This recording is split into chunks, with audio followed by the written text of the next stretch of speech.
به نام نور، درود و مهر. به یوتیوب چنل ایان اسرار جهان هستی خوش اومدید. وقتی که توی موقعیت و شرایطی از زندگیت هستی که یک سری استرس و اضطراب مدام بهت حمله میارن و هجوم میارن، اینا باعث و بانیش چه احساسهایی هستن؟ چی هست که داره از درون شما رو به این نقطه میرسونه؟ یکی از اتفاقات بدی که توی زندگی ما برای ما میفته و ما مدام باهاش درگیر هستیم، نشخوارهای فکری و ذهنی هست که حال ما رو کاملا بد میکنه. زمانی که شما افکارتون پریشون هست، زمانی که مدام به اون چیزهایی که توی زندگیتون از قبل براتون اتفاق افتاده و میاید مدام اون اتفاقات گذشته رو مرورش میکنید، ناخودآگاه احساستون کاملا جریحه دار میشه.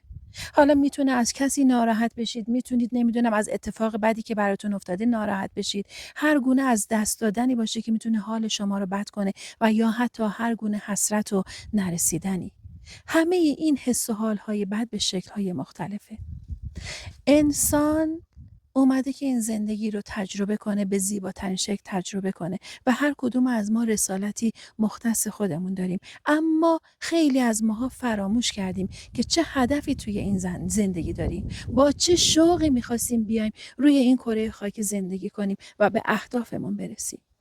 بعد چی پیش میاد؟ طبق حالا اون چیزهایی که توی زندگی ما برامون پیش اومده، مشکلاتی که دلایل مختلفی دارن، دردهایی رو که ما به عنوان یک عذاب توی زندگیمون میبینیم، نمیایم از نگاه نقطه رشد بهشون نگاه کنیم، اینها مثل یک بار سنگین روی دوش ما تلمبار میشن و ذره ذره ما رو توهی میکنن.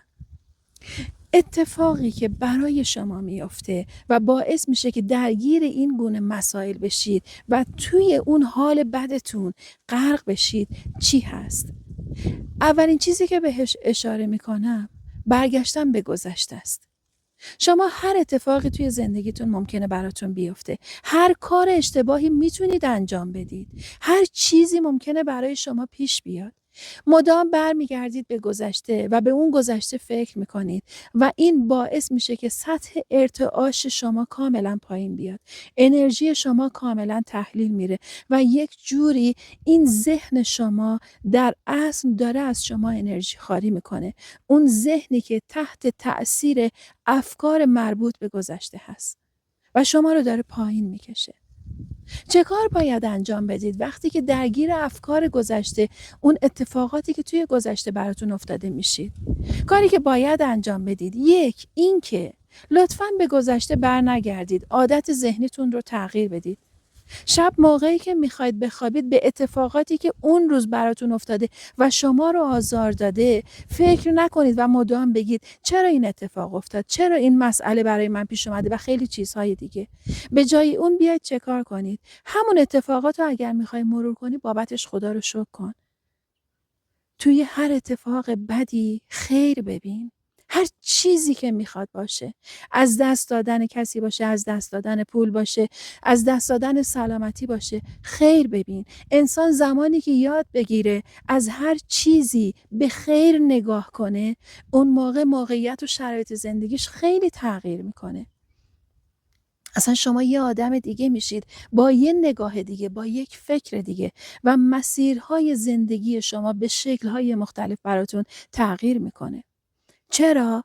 چون دیگه شما مدام نمیخوای ناراحت باشی، غمگین باشی از اینکه این اتفاقات چرا برای من افتاده. مگه ما انسان بی درد داریم؟ مگه ما کسی رو داریم که درد نکشیده باشه؟ پای حرف هر کس که بشینه اولین چیزی که به شما میگه این دردهایی که من کشیدم هیچ کس نکشیده. این سختی هایی که من کشیدم اگر بشینم برای سنگ بگم سنگ آب میشه. این نگاه همه انسان هاست و همه ما فکر میکنیم که بیشترین و بدترین مشکلات برامون پیش اومده. اما ما اومدیم که این زندگی رو تجربه کنیم، پس قطعاً یک سری چالش ها رو هم ما باهاش مواجه میشیم و این چالش ها اومدن برای اینکه ما رشد کنیم، یه پله رو بریم بالاتر. هر سنگی که جلوی پای شما توی مسیر زندگی شما داره براتون میافته، شما میتونید به اون سنگ رو به عنوان یک مانع نگاه کنید و یا اینکه به عنوان یک پله نگاه کنید. پاتون رو بزنید روی اون سنگ و بالاتر برید. این انتخاب با خود ماست. پس ما خودمون انتخاب میکنیم که توی اون درد و رنج بمونیم و توی اون موقعیت و مسیر غرق بشیم. و کاری که باید انجام بدیم اینه، بپذیریم. انسان باید آسیب پذیر باشه. درد رو بپذیر و از این درد رشد کن. به تعالی برس. ما انتخاب هامون خیلی توی زندگیمون میتونن تأثیر داشته باشن، 100%. اما اگر یک جایی مورد بعدی اشتباهی کردی، خودت رو سرزنش نکن. این مورد بعدیه. درگیر یک سری نشخوارهای ذهنی میشی، مدام میشینی خودت رو سرزنش میکنی و میگی چرا من این کارو کردم؟ یا یه جایی به عنوان نفر سوم تو چرا این کارو کردی؟ داری به خودت میگی، با خودت حرف میزنی و هی خودت رو سرزنش میکنی. تو چرا رفتی سراغ مثلا به عنوان مثال این آدم، با این آدم شریک شدی؟ تو چرا این آدم رو پذیرفتی برای زندگی تو، برای رابطت؟ تو چرا سمت اعتیاد رفتی؟ پیش اومده، تموم شده. این اومد به من درس بده، میپذیرمش و اینو میکنم مرحله از رشد خودم توی زندگیم. پس خودمون رو سرزنش نکنیم. اشتباه کردیم دیگه تکرارش نکنیم و بپذیریم که انسان اومده تجربه کنه. کار دیگه‌ای که باید انجام بدیم، مورد سوم، به آینده هم نرو. نگران آیندت نباش. آینده‌ای که هنوز نیومده. 5 دقیقه پیش که من داشتم این ویدیو رو ضبط میکنم، گذشته من شد. در صورتی که 10 دقیقه پیش این الان من آینده من بود. پس نگرانی چی میخوام باشم؟ اون مسیری که داره طی میشه، اون زمانی که داره میگذره، تا وقتی که من بخوام نگران آینده باشم، پیشبردی توی زندگیم ندارم. به اون خواسته هام نمیرسم و اصلا این مانع من میشه. چه کار کنم؟ در لحظه باش. بهترین انتخاب. میخوای از اون حال بده به این حال خوبه بیای، توی لحظه باش. این یکی از کارهایی که باید انجام بدیم. زمانی که ما یاد بگیریم در لحظه باشیم، زمانی که ما یاد بگیریم نه به گذشته بریم، نه نگران آینده باشیم، همین به ما خیلی کمک میکنه. الان تو چه موقعیتی هستی؟ تو خونت نشستی، دستت سالمه، پات سالمه، چشمت سالمه، داری میبینی، داری میشنوی، داری بوها رو احساس میکنی. شکر کن. کار بعدی، شکرگزاری و قدردانی معجزه میکنه. معجزه زندگی شما شکرگزاریه. شکرگزاری بابت هر اتفاقی، چه خوب باشه از دید شما، چه بد باشه. بدی وجود نداره، ما میگیم بده، اما مسیر بوده، اما رشد بوده. بابت تک تک اتفاقاتی که توی زندگیتون میفته شکرگزاری کنید. زمانی که قدردان باشید، زمانی که شکرگزاری کنید، شما دیگه یادتون میره دنبال چی هستید. شما توجهتون میاد روی چیزهایی که دارید. و وقتی انسان متمرکز بشه روی چیزهایی که داره، ناخودآگاه اون سطح ارتعاش که تغییر میکنه، جذب میکنه. مثل یک آهنربا تمام چیزهای خوب رو جذب میکنه. از هر چیزی که توی زندگیش داره، بابتش داره قدردانی میکنه، خیلی بیشترش وارد زندگیش میشه. 1000 تومن داری، 10,000 تومن داری، 100,000 تومن داری، 1,000,000 داری، با قلبت، با همه وجودت بگو خدای شکرت، من دارم، من تو رو دارم. کدوم قدرت بالاتر از تو هست که اجازه بده من به چیزهایی که میخوام نرسم؟ تا وقتی که من پشتم به تو گرمه، نگران هیچی نیستم. اون ثروت بیکران دست توه و من ایمان دارم به من میدی.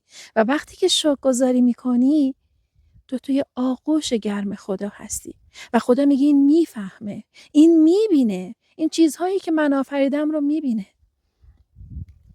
انسان زمانی که توی لحظه حال باشه، یه چیزی که یاد میگیره که این اتفاق برای من افتاد، که یکی از معجزه‌های قشنگ و بزرگ زندگی منه، بابت هر چیزی که اطرافش هست انقدر عاشقانه شکرگزاری میکنه که اصلا گاهی وقتا حتی ممکن بگی چرا من ندیدم تا الان، چرا نفهمیدم تا الان. این برگ درخت رو که من جلوی دوربینم هست، به خاطر حالا نوع تابش نور، دلم اصلا دوست نداشتم اینو بخوام جداش کنم که این قسمت مثلا جلوی دوربین من نباشه. دستمو گرفتم بهش، بوسیدمش و نوازشش کردم و ازش ممنونم و تشکر کردم که داره یک زیبایی به الان ویدئوی من میده. زمانی که اینجا هستم داره یه احساس خوب به من میده. درخت رو در آغوش میگیرم بابت حضورش، بابت انرژی که داره. این کارا رو انجام بدید. خودتون رو بسپارید به مادر زمین، به گایا. پای برهنه توی طبیعت راه برید، مراقبه انجام بدید، مدیتیشن انجام بدید. به خدا اینا گاهی وقتا ما خیلیامون فکر میکنیم که اینا یک چیز خیلی کوچیکن. خب مثلا مدیتیشن میخواد چه کار کنه؟ مدیتیشن زندگی تو زیر و رو میکنه. مدیتیشن تو رو با خود واقعیت آشنا میکنه. مدیتیشن تو رو به اصل خودت برمیگردونه. مدیتیشن کاری میکنه که تو بفهمی کی هستی، چقدر ارزشمندی، چه قدرت‌هایی داری و تو رو با قدرت‌هات آشنا میکنه. مدیتیشن تو رو به منبع اصلی وصل میکنه، به حقیقت خودت، به همونی که ازش گرفته شدی. و وقتی که این کارها رو انجام بدی، تمام موقعیت‌ها و شرایط زندگی شما کاملا تغییر میکنه. وقتی که ما یاد بگیریم در لحظه باشیم، نفس عمیق بکش، حالت بده و بعد توجهت رو بیار روی داشته‌هات. از گذشته، از آینده، همه اینا رو بذار کنار. تو لحظه باش و اون موقع است که شما از حال بد به حال خوب میاید. و اینقدر دنیا براتون قشنگ میشه که شما دیگه آرامش رو درون خودتون پیدا میکنید و میفهمید که تمام چیزهایی که میخواستید درونتون بود. نه ثروت بود، نه دارایی ها بود، هیچ چیزی نبود. منبع اصلی درونتونه، اون آرامشی که دارید و به اون آرامش دست پیدا کنید. عزیزای دلم، شکر حضور ارزشمندتون. هر سوالی که دارید حتما برام بنویسید، نظرتون رو در رابطه با ویدیو برام بنویسید. کامنت های ارزشمندتون رو میخونم. ممنون میشم که ویدیو رو لایک کنید. اگر گزینه هایپ براتون فعال هست، روی گزینه هایپ کلیک کنید. و اگر مهمان کانال من هستی، بهت خوش آمد میگم. کانال رو سابسکرایب کن، زنگوله کنار سابسکرایب رو فعال کن تا از دیگر ویدیوهای ارزشمند این کانال بهره مند شی. در نهایت با عشق، با جان و دل بهتون میگم که شما خیلی ارزشمندید و من هم خیلی دوستتون دارم. یا حق، خدا نگهدار.